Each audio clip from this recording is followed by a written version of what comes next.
ગણેશાય નમઃ. નમસ્કાર મિત્રો, ધર્મદર્શન ચેનલમાં તમારું સ્વાગત છે. શ્રીમદ ભગવદ્ ગીતા અધ્યાય 17 શ્રદ્ધાત્રય વિભાગ યોગ. અર્જુન બોલ્યા, હે કૃષ્ણ, જે માણસો શાસ્ત્ર વિધિને છોડીને શ્રદ્ધા ભાવે જોડાયેલા દેવાદિને પૂજે છે એમની સ્થિતિ તો કઈ ગણી શકાય? સાત્વિક, રાજસી કે તામસી? શ્રી ભગવાન બોલ્યા કે માણસોની એ શાસ્ત્રીય સંસ્કારો વિનાની કેવળ સ્વભાવમાંથી જન્મેલી શ્રદ્ધા સાત્વિક, રાજસી અને તામસી એમ 3 પ્રકારની હોય છે. એને તું મારી પાસેથી સાંભળ. હે ભરતવંશી, સૌ માણસોની શ્રદ્ધા એમના અનંતકરણને અનુરૂપ હોય છે. આ જીવાત્મા શ્રદ્ધામય છે, માટે જે માણસ જેવી શ્રદ્ધા રાખનારો છે એ પોતે પણ એવા જ સ્વભાવનો છે. સાત્વિક માણસો દેવોને પૂજે છે. રાજસી માણસો યક્ષ અને રાક્ષસોને તથા બીજાને તામસી માણસો છે તેઓ પોતે અને ભૂતોને પૂજે છે. બીજા જે માણસો શાસ્ત્રવિધિ વિનાનું માત્ર મનમાન્યું ઘોર તપ આચરે છે, આવા દંભ અને અહંકારથી ભરેલા તેમજ કામના, આસક્તિ અને બળના અભિમાનથી પણ ભરેલા છે. તથા જેઓ શરીર રૂપે રહેલા ભૂત સમુદાયને અને અંતઃકરણમાં રહેલા મુજ પરમાત્માને પણ કૃશ કરનારા છે, તે અજ્ઞાનીઓને તું આસુરી સ્વભાવના જાણ. ભોજન પણ સૌને પોતપોતાના સ્વભાવ અનુસાર 3 પ્રકારનું ગમતું હોય છે, અને એ જ રીતે યજ્ઞ, તપ અને દાન પણ 3 પ્રકારના હોય છે. તેમના આ જુદા જુદા ભેદને તું મારી પાસેથી સાંભળ.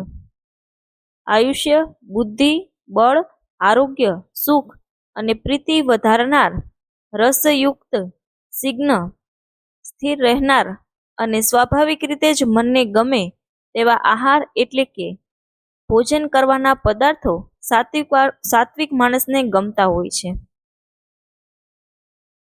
કડવા, ખાટા, ખારા, ઘણા ગરમ, તીખા, ભૂંજેલા, દાહ જન્માવનારા અને દુઃખ, ચિંતા અને રોગોને જન્માવનારા આહારો રાજસી માણસને ગમતા હોય છે. જે ભોજન અડધું પાકેલું અને અડધું કાચું, સુકાઈ ગયેલા રસનું, સ્વભાવે જ દુર્ગંધી, વાસી અને એઠું અને અપવિત્ર પણ છે, એ ભોજન તામસી માણસને ગમતું હોય છે. જે શાસ્ત્રવિધિ દ્વારા નિયત થયેલો યજ્ઞ કરવો એ જ કર્તવ્ય છે, એમ મનમાં નિશ્ચય કરીને ફળની ઈચ્છા વિના માણસ વડે કરવામાં આવે છે, એ સાત્વિક છે. પણ હે ભરત શ્રેષ્ઠ, કેવળ દંભ આચવનાર ખાતર તથા ફળ પ્રત્યે લક્ષ્ય રાખીને જે યજ્ઞ કરાય છે, એ યજ્ઞને તું રાજસ જાણ. શાસ્ત્રવિધિ વિના, અન્નદાન વિના, મંત્ર રહિત, વિના દક્ષિણાએ અને શ્રદ્ધાભાવ વિના કરવામાં આવેલા યજ્ઞને તામસ યજ્ઞ કહેવાય છે. દેવો, બ્રાહ્મણો, ગુરુજનો અને જ્ઞાનીઓનું પૂજન, પવિત્રતા, સરળપણું, બ્રહ્મચર્ય અને અહિંસા આ શરીરનું તપ કહેવાય છે.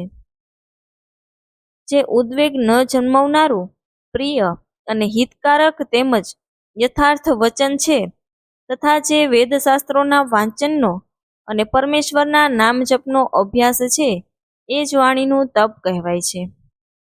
મનની પ્રશંસા, શાંત સ્વભાવ, ભગવત ચિંતન કરવાનો સ્વભાવ, મનનો નિગ્રહ અને અંતઃકરણના ભાવોની સારી પેઠે પવિત્રતા, આ પ્રમાણેનું આ મનનું તપ કહેવાય છે. ફળની ઈચ્છા વિનાના યોગીજનો દ્વારા પરમ શ્રદ્ધાથી આચરવામાં આવેલા એ 3 પ્રકારના તપને સાત્વિક કહે છે. જે તપ સત્કાર, માન, પૂજા ખાતર તથા બીજા કોઈ સ્વાર્થ ખાતર પાખંડીથી આચરવામાં આવે છે, એ અનિશ્ચિત તેમજ ક્ષણિક ફળ આપનારું તપ અહીં રાજસ કહેવાયું છે. જે તપ મૂર્ખતાપૂર્વક હઠથી, મન, વાણી અને શરીરની પીડા સહિત અથવા બીજાનું અનિષ્ટ કરવા માટે આચરવામાં આવે છે તે તપ તામસ કહેવાયું છે. દાન આપવું એ જ કર્તવ્ય છે એવા ભાવથી જે દાન યોગ્ય દેશ, યોગ્ય કાળ અને યોગ્ય પાત્ર પ્રાપ્ત થતા પોતાના પર જેણે ઉપકાર નથી કર્યો એવા માણસને પ્રત્યુપકારની અપેક્ષા ન રાખનાર નિસ્વાર્થ ભાવે જે આપવામાં આવે છે એ દાન સાત્વિક કહેવાયું છે. પરંતુ જે દાન કલેશપૂર્વક તથા પ્રત્યુપકારની અપેક્ષાથી કે ફળની દ્રષ્ટિમાં રાખ્યા પછી આપવામાં આવે છે એ દાનને રાજસ કહેવાયું છે. જે દાન સત્કાર વિના કે તિરસ્કાર પૂર્વક અયોગ્ય દેશકાળમાં અને કુપાત્રને આપવામાં આવે છે એ દાનને તામસ કહેવાયું છે. ઓમ તત સત એમ આ 3 પ્રકારનું સચ્ચિદાનંદ ધન બ્રહ્મનું નામ કહેવાયું છે. એ બ્રહ્મથી જ સૃષ્ટિના આરંભે બ્રાહ્મણો, વેદો તથા યજ્ઞ આદિ રચાયા છે. માટે વેદ મંત્રોનું ઉચ્ચારણ કરનાર શ્રેષ્ઠ માણસોની શાસ્ત્રવિધિની નિયત થયેલી યજ્ઞ, દાન અને તપરૂપી ક્રિયાઓ દ્વારા ઓમ એ પરમાત્માના નામનું ઉચ્ચારણ કરીને શરૂ થાય છે. તત એટલે કે તત નામથી ઓળખતા પરમાત્માનું જ આ સઘળું છે એવા ભાવ સાથે ફળને લક્ષમાં ન રાખનાર અનેક પ્રકારની યજ્ઞ, તપરૂપી ક્રિયાઓ તેમજ દાનરૂપી ક્રિયાઓ કલ્યાણથી ઈચ્છનાર માણસો દ્વારા કરવામાં આવે છે. સત એ પ્રમાણે આ પરમાત્માનું નામ સત્યભાવ અને શ્રેષ્ઠ ભાવમાં પ્રયુક્ત થાય છે તથા હે પાર્થ, ઉત્તમ કાર્યોમાં પણ સત શબ્દનો પ્રયોગ કરવામાં આવે છે તથા યજ્ઞ, તપ અને દાનમાં જે શ્રદ્ધા અને આસક્ત બુદ્ધિ છે એ પણ સત કહેવાય છે.